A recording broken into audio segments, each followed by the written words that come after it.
Fibonacci series. तो basically इसमें क्या होता है कि हमें गिवन रहता है कि हमें कितने प्लेस तक का फिबोनाची सीरीज़ जो है वो फाइंड आउट करना है। और फिबोनाची सीरीज़ होता क्या है? फिबोनाची सीरीज़ होता है जैसे कि सम ऑफ द लास्ट 2 डिजिट्स। जैसे कि अगर हम स्टार्टिंग का सीरीज़ देखें तो ये स्टार्ट होता है हमेशा 0 1 से। तो अगले नेक्स्ट जो होगा डिजिट वो क्या होता है लास्ट 2 का जो सम होता है वो थर्ड होता है। जैसे कि 0 + 1 यहाँ पे हो गया वो 1। फिर अगला जो है 1 + 1 वो हो गया 2। फिर उसके अगला जो है 2 + 1 वो हो गया 3। फिर 3 + 2 वो हो गया 5। 5 + 8 वो हो गया 13। सो ये हो गया 8 प्लेस तक के लिए। तो जैसे कि अगर मैं यहाँ पे दिया हुआ a = 8 यानी कि 8 प्लेस तक का फाइंड करना है, तो this will be the required output. So इसको सॉल्व करने के लिए ये बहुत इंपॉर्टेंट क्वेश्चन है जो कि प्लेसमेंट में पूछा जाता है। तो इसको सॉल्व करने के लिए मैं यूज़ कर रहा हूँ VS कोड, और द लैंग्वेज में जो प्रेफर कर रहा हूँ वो है जावा। तो आप लोग कोई सा भी आईडी यूज़ कर सकते हैं, and the language also you can choose on your own. So let's get started. Public class test, public static void main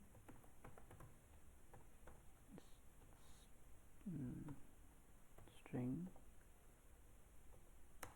args।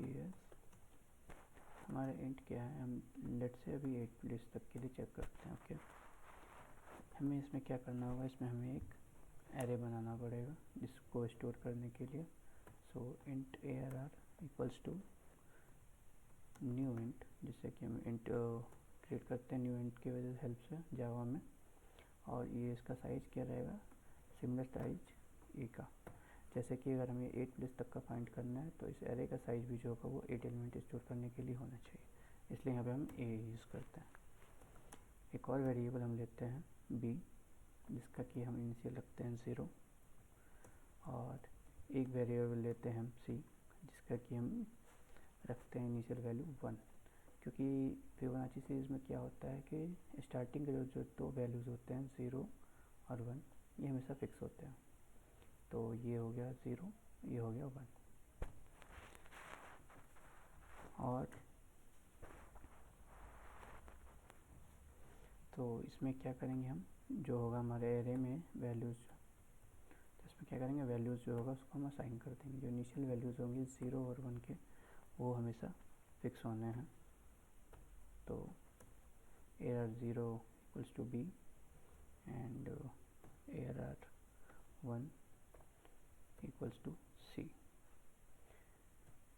तो इससे क्या होता है कि हमारा जो स्टार्टिंग का जो है एरे का 2 स्पेस जो होगा 0 और 1 प्लेस जो होगा, जैसे कि एरे का काउंट जो होता है वो 0 से स्टार्ट होता है, तो 0 प्लेस पे जो होगा वो बी असाइन हो जाएगा, एंड जो 1 प्लेस पे है वो सी असाइन हो जाएगा। यानी कि जी बी के वैल्यू क्या है 0, सी के वैल्यू क्या है 1। तो ये एरे में आगे कुछ भी प्रिंट हो, बट स्टार्टिंग की जो 2 प्लेस है वो 0 और 1 ही प्रिंट होंगे। ये हम यहाँ पे इसको असाइन करते हैं। ओके, सो आगे के नंबर्स के लिए स्टार्ट करते हैं। For int i equals to 0, i equals to 2, because 0 और 1 तो हम लोगों ने यूज़ कर लिया है। सो यहाँ पे हम रिस्टार्ट करते हैं लूप को 2 से, और ये जो होगा लूप जो होगा वो हमारा चलेगा a तक, एंड i प्लस प्लस। अब यहाँ पे क्या है कि इसमें हमें वैल्यू जो होगा वो एरे के अंदर स्टोर करने हैं। So arr i equals to b plus C. फिर क्या होगा कि सी की जो वैल्यू है वो b में असाइन हो जाएगी, और सी को भी हमें अपडेट करना होगा। उसमें क्या है कि जो एरे की जो न्यू वैल्यू है वो असाइन होगी। ओके, तो इसको एक बार प्रिंट करके चेक कर लेते हैं। For int i equals to 0, i is smaller than a, i plus plus. यहाँ हम क्या करेंगे, system dot out dot print arr value of arr in respect to i। यहाँ पे स्पेस के साथ इसको प्रिंट करेंगे एक बार इसको रन करके देखते हैं।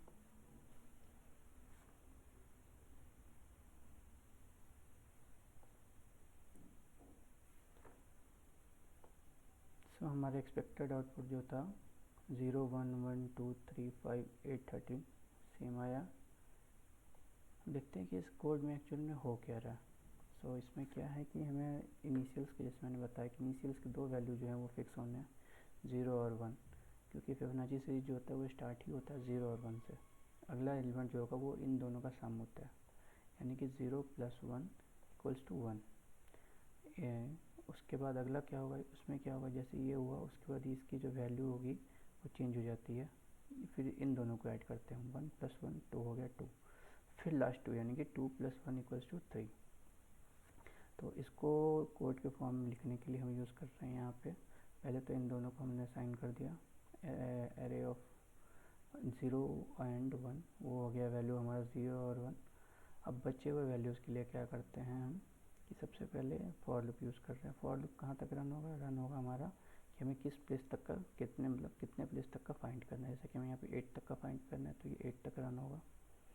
ओके, अंदर आता है यहाँ पे ये, फिर ये चेक करता है ARR I, यानी कि जो वैल्यू यहाँ पे आई है, जैसे कि यहाँ पे हमने 0 और 1 तक असाइन कर दिया, यानी कि 2 से स्टार्ट किया, तो यहाँ पे आया 2 में क्या असाइन हो रहा है B + C, यानी कि B की क्या वैल्यू है, B की वैल्यू है 0 और C की वैल्यू है 1। तो यहाँ पे हमारा जो फर्स्ट लूप हुआ, यानी कि ARR I जो है वो 3 है, यहाँ पे 2 हुआ। 2 में क्या साइन हो रहा है, 2 में साइन हो रहा है B + C, यानी कि B हमारा है 0, C है 1, यानी कि 1 ऐसे आना ही रहा। ओके, फिर यहाँ पे ये चेक क्या करते हैं, फिर ये क्या करता है कि B जो है C में हम लोग, जैसे कि इसको वापस से ये लास्ट जो है B + C हमें ऐड करना होता है अगले नेक्स्ट एलिमेंट फाइंड करने के लिए। बट ये जब एक बार आ गया वैल्यू इसमें असाइन कर दिया हमने, तो फिर B और C की जो वैल्यू है वो भी हमें अपडेट करनी पड़ती है। तो B में क्या होता है, B यानी कि फर्स्ट एलिमेंट एंड C यानी कि सेकंड एलिमेंट। तो फर्स्ट एलिमेंट को अपडेट कैसे करेंगे, जैसे कि मान लो B है, ये पहले से हमारा 0 है और C है 1, तो अब क्या होगा कि ये हो जाएगा B और दूसरा जो नया एलिमेंट आया है वो हो जाएगा C। तो उसके लिए क्या करते हैं हम, जैसे C जो है, C को असाइन कर देंगे हम B में। तो ये इससे क्या होगा कि जो पहले का जो C था वो नया B हो गया, और जो नया C है वो क्या है, जो कि हमने नया एलिमेंट जो फाइंड किया है, जो ये जो सबमिशन था जिसको हमने कहाँ स्टोर किया है, ARR I में, जो कि नया प्लेस है, जैसे कि 2 पे यहाँ पे हमने साइन किया है। सो ऐसे ही अपडेट हो जाता है C। यहाँ पे क्या होगा, C = ARR I, यानी कि I की वैल्यू क्या है 2, तो यानी कि प्लेस ऑफ यहाँ पे जो वैल्यू होगी ARR 2 पे, वो वैल्यू होगी वो इसमें C में असाइन हो जाएगी। तो नेक्स्ट टाइम जब हम इसको रन करेंगे, फिर ये ++I++ होगा, फिर ये चेक करेगा कि I जो है वो स्मॉलर है A से, यानी कि जो नेक्स्ट इटरेशन में ये 3 हो जाएगा यहाँ पे। तो फिर यहाँ पे जब चेक होगा ये 3 के लिए, तो उस टाइम उस केस में क्या होता है, फिर यहाँ आता है B।